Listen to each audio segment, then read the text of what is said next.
Welcome to Galaxy Classes, where concepts become clear and learning becomes powerful. Hello students, तो आज हम history का एक बहुत ही इंटरेस्टिंग चैप्टर पढ़ने जा रहे हैं। Chapter number 7, science and technology. पता है, ये चैप्टर सिर्फ एग्जाम के मार्क्स के लिए इंपॉर्टेंट नहीं है, बल्कि ये आपको एक प्राउड इंडियन फील कराएगा। आपको पता चलेगा कि आज़ादी के बाद, इंडिपेंडेंस के बाद इंडिया ने साइंस के फील्ड में क्या कुछ अचीव किया है। देखिए, हम शुरू करेंगे इंडिया के एटॉमिक प्रोग्राम से, फिर आगे बढ़ेंगे और अपनी मिसाइल पावर को समझेंगे। उसके बाद हम स्पेस में अपनी जर्नी को देखेंगे और फाइनली हम उस टेक्नोलॉजी के बारे में जानेंगे जो आप और मैं, हम सब अपनी डेली लाइफ में यूज करते हैं। तो रेडी होना, चलिए शुरू करते हैं। तो चलिए शुरू करते हैं अपने पहले टॉपिक से, इंडियाज एटॉमिक एनर्जी प्रोग्राम। इसकी जो नींव रखी गई थी ना, द फाउंडेशन, उसके पीछे आजाद इंडिया का एक बहुत बड़ा सपना था, एक विजन था। इंडिया के जो पहले प्राइम मिनिस्टर थे पंडित जवाहरलाल नेहरू, उनका एक सपना था। वो चाहते थे कि इंडिया के हर नागरिक में, हर सिटीजन में एक साइंटिफिक टेम्पर डेवलप हो। अब आप पूछेंगे साइंटिफिक टेम्पर क्या होता है? इसका सीधा सा मतलब है वैज्ञानिक दृष्टिकोण, यानी हर चीज को रीजन और लॉजिक से सोचना, सवाल करना, उसको समझना। उनका ये पक्का विश्वास था, ही फर्मली बिलीव्ड, कि किसी भी देश की असली तरक्की, उसकी रियल प्रोग्रेस सिर्फ और सिर्फ साइंस और टेक्नोलॉजी से ही हो सकती है। अब नेहरू जी के इस विजन को, इस सपने को सच करने के लिए एक ब्रिलियंट साइंटिस्ट आगे आए, डॉक्टर होमी भाभा। उन्हीं की लीडरशिप में 10 अगस्त 1948 को इंडियन एटॉमिक एनर्जी कमीशन बनाया गया और डॉक्टर भाभा इसके सबसे पहले चेयरमैन बने। उनके इस कमाल के कंट्रीब्यूशन के लिए उन्हें father of India's atomic programme भी कहा जाता है। ओके, अब जरा इस टाइमलाइन को देखिए। स्टूडेंट्स, इस पर खास ध्यान देना, क्योंकि इसमें से क्वेश्चंस जरूर आते हैं एग्जाम में। देखो, 1948 में कमीशन फॉर्म हुआ। उसके ठीक 8 साल बाद 1956 में इंडिया ने अपना पहला फर्स्ट न्यूक्लियर रिएक्टर बनाया, जिसका नाम रखा गया अप्सरा। याद रहेगा, अप्सरा। फिर 1969 में हमारे महाराष्ट्र के तारापुर में देश का पहला एटॉमिक पावर स्टेशन एस्टैब्लिश हुआ। इसका मेन काम क्या था? सिंपल, इलेक्ट्रिसिटी, बिजली बनाना। और फिर आया 1985, एक और बहुत बड़ी अचीवमेंट, ट्रॉम्बे में ध्रुवा रिएक्टर शुरू हुआ। और इसकी सबसे खास बात यह थी कि ये कंप्लीटली 100% मेड इन इंडिया था। तो ये जो कमीशन बनाया गया, इसके मेन ऑब्जेक्टिव्स यानी मकसद क्या थे? चलिए एक एक करके समझते हैं। सबसे पहला और सबसे important, to produce electricity, atomic energy से बिजली बनाना। दूसरा था एग्रीकल्चर से जुड़ा हुआ, यानी खेती बाड़ी से फूड ग्रेन्स की पैदावार को बढ़ाना और उन्हें ज़्यादा टाइम तक खराब होने से बचाना। और नैनो टेक्नोलॉजी जैसी एडवांस्ड फील्ड्स डेवलप करना। पर सबसे बड़ा गोल था इस टेक्नोलॉजी में सेल्फ सफिशिएंसी हासिल करना, मतलब आत्मनिर्भर बनना, ताकि हमें किसी दूसरे देश पर डिपेंड ना रहना पड़े। इसी मिशन को आगे ले जाने के लिए 1987 में एक पब्लिक सेक्टर कंपनी बनाई गई, जिसका नाम है NPCIL, यानी nuclear power corporation of India limited. इसका काम एकदम क्लियर है, एटॉमिक एनर्जी का इस्तेमाल करके सेफ, सस्ती और एनवायरनमेंट को नुकसान न पहुंचाने वाली बिजली बनाना और इंडिया को एनर्जी के मामले में आत्मनिर्भर यानी सेल्फ सफिशिएंट बनाना। अब हम आते हैं इंडिया की साइंस की हिस्ट्री के एक ऐसे चैप्टर पर जिसने पूरी दुनिया को हिलाकर रख दिया था। एक ऐसा इवेंट जिसने इंडिया को वर्ल्ड स्टेज पर एक न्यूक्लियर पावर की तरह एस्टैब्लिश किया, the Pokhran nuclear tests. India ने 2 बार 2 टाइम्स सक्सेसफुल न्यूक्लियर टेस्ट किए हैं, दोनों ही पोखरण राजस्थान में। पहला टेस्ट, जिसे हम पोखरण 1 कहते हैं, हुआ 18 मई 1974 को। उस वक्त प्राइम मिनिस्टर थी श्रीमती इंदिरा गांधी। इंडिया ने पूरी दुनिया को क्लियर कर दिया कि ये टेस्ट पीसफुल पर्पसेस के लिए, यानी शांतिपूर्ण कामों के लिए, और इसके पीछे थे डॉक्टर होमी सेतना और डॉक्टर राजा रमन्ना जैसे ग्रेट साइंटिस्ट्स। फिर 24 साल बाद 11 मई 1998 को प्राइम मिनिस्टर श्री अटल बिहारी वाजपेयी जी के लीडरशिप में हुआ पोखरण 2। इस बार, जिसमें एक हाइड्रोजन बॉम्ब का टेस्ट भी शामिल था, इंडिया ने प्रूव कर दिया कि हम एक फुली प्रिपेयर्ड न्यूक्लियर पावर हैं। लेकिन बच्चों, इतनी बड़ी पावर के साथ आती है एक बहुत बड़ी जिम्मेदारी, अ ग्रेट रिस्पॉन्सिबिलिटी। और इंडिया ने ये जिम्मेदारी बहुत अच्छे से निभाई। हमने दुनिया को विश्वास दिलाया कि हम नो फर्स्ट यूज पॉलिसी को फॉलो करेंगे। इसका क्या मतलब है? इसका मतलब है कि इंडिया कभी भी, किसी भी हालत में पहले न्यूक्लियर हथियार का इस्तेमाल नहीं करेगा। ये ताकत हमारे डिफेंस के लिए है, हमारी सुरक्षा के लिए, किसी पर हमला करने के लिए नहीं।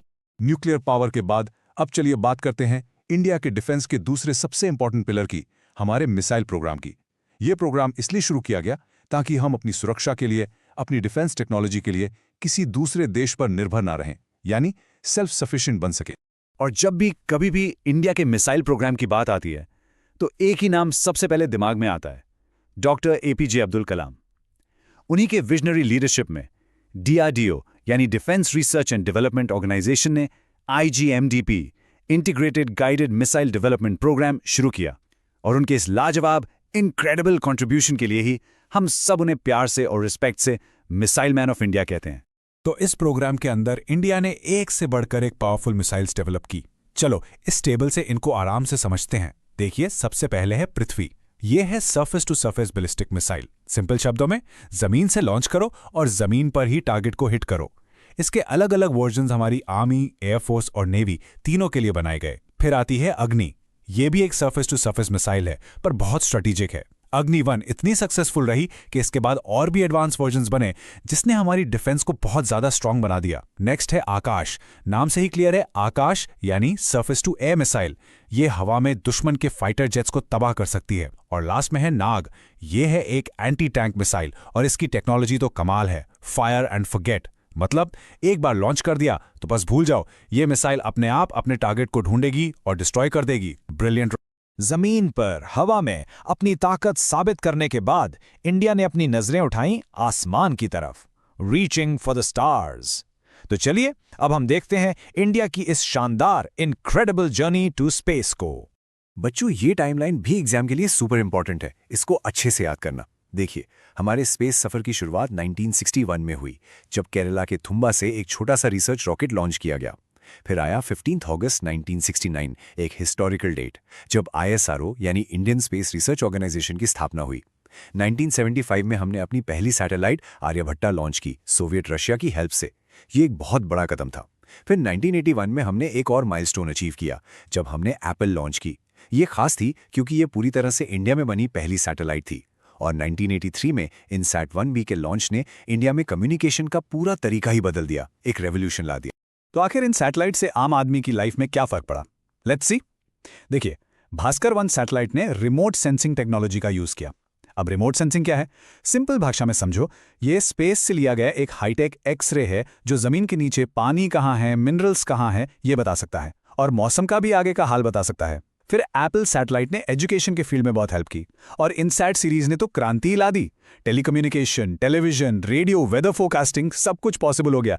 पता है, इसी की वजह से देश के 207 रेडियो स्टेशंस आपस में जुड़ पाए थे।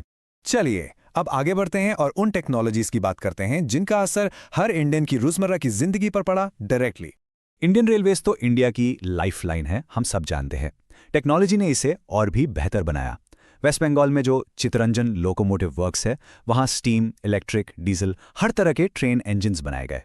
फिर 1998 में कोंकण रेलवे शुरू हुई। और बच्चों, ये कोई मामूली रेलवे ट्रैक नहीं, ये एक इंजीनियरिंग का मास्टरपीस है। जरा सोचिए, 760 किलोमीटर लंबा ट्रैक जो 4 स्टेट से होकर जाता है, जिस पर 92 टनल्स हैं और 179 बड़े बड़े ब्रिजेस हैं। और इसके पीछे थे महान इंजीनियर E. श्रीधरन, जिन्हें हम मेट्रो मैन भी कहते हैं। टेक्नोलॉजी ने हम पैसेंजर्स के लिए भी चीज़ें आसान की। 1984 में दिल्ली में कंप्यूटराइज्ड रिजर्वेशन शुरू हुआ, और उसी साल कोलकाता में इंडिया की पहली मेट्रो ट्रेन चली। रेलवेज के साथ साथ कम्युनिकेशन यानी संचार के फील्ड में भी बहुत बड़े चेंजेस आए। 1963 में आई टेलेक्स सर्विस, जिससे टाइप्ड मैसेजेस एक शहर से दूसरे शहर बहुत तेजी से भेजे जा सकते थे। फिर 1976 में ISD सर्विस आई, और पहली बार मुंबई से लंदन डायरेक्ट फोन कॉल करना पॉसिबल हुआ। 1994 में इंडिया में मोबाइल फोन सर्विसेज शुरू हुए, और साल 2000 में BSNL यानी भारत संचार निगम लिमिटेड को बनाया गया, ताकि टेलीकॉम सर्विसेज देश के हर कोने तक पहुंच पाएं। और यहाँ एक बहुत ही अमेजिंग फैक्ट है आपके लिए। क्या आप इमेजिन कर सकते हैं कि 1994 में एक मोबाइल हैंडसेट की कीमत 45,000 रुपीज़ थी। 45,000 रुपीज़, और 1 मिनट बात करने का चार्ज था 17 रुपये। सोच कर देखिए, आज टेक्नोलॉजी कितनी सस्ती और कितनी आसान हो गई है हम सब। एक और छोटी सी पर बहुत काम की टेक्नोलॉजी जो हम डेली यूज़ करते हैं, पिन कोड।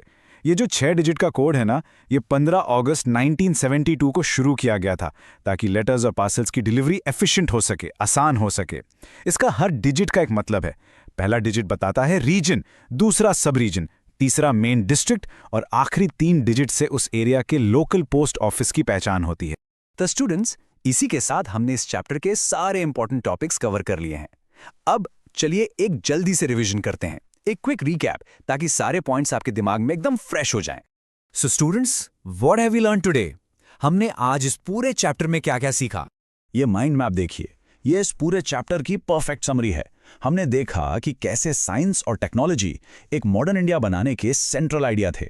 हमने डॉक्टर होमी भाभा के अंडर एटॉमिक एनर्जी की शुरुआत देखी, पोखरण टेस्ट से इंडिया को एक वर्ल्ड पावर बनते देखा। हमने doctor Kalam the missile man और उनकी पावरफुल मिसाइल्स जैसे पृथ्वी और अग्नि के बारे में जाना। हमने ISRO की शानदार स्पेस जर्नी को फॉलो किया और आखिर में हमने रेलवेज और कम्युनिकेशन की उन टेक्नोलॉजीज को समझा जिन्होंने हम सबकी लाइफ बदल दी। ये सब मिलकर एक स्ट्रॉन्ग, एक सेल्फ रिलायंट यानी आत्मनिर्भर और एक प्रोग्रेसिव इंडिया की कहानी बताते हैं। आई होप ये चैप्टर आप सबको बहुत अच्छे से समझ आ गया होगा। This lesson was brought to you by Galaxy Classes, created only for study and concept clarity.